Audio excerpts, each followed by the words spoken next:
Hi, curious minds. Welcome to PastPorts Kids.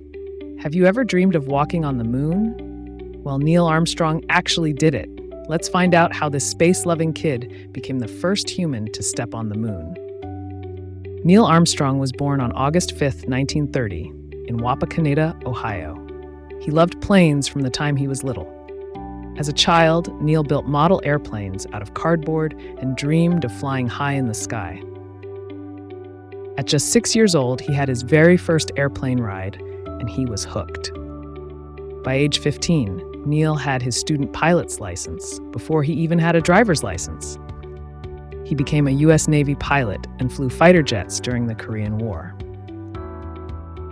Neil joined NASA and trained to become one of the very first astronauts. In 1969, Neil Armstrong was chosen to command Apollo 11, the mission to the moon.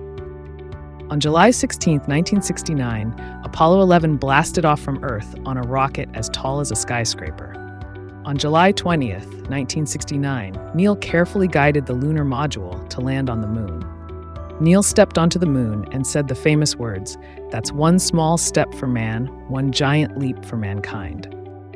Neil and Buzz Aldrin walked on the moon, did science experiments, and even planted a flag.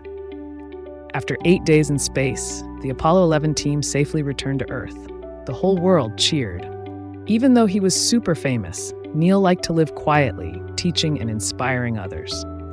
His moonwalk showed the world what was possible and inspired generations of explorers. Neil Armstrong passed away in 2012, but his journey still reminds us to dream big, reach high, and explore beyond the stars. Thanks for watching, and don't forget to subscribe.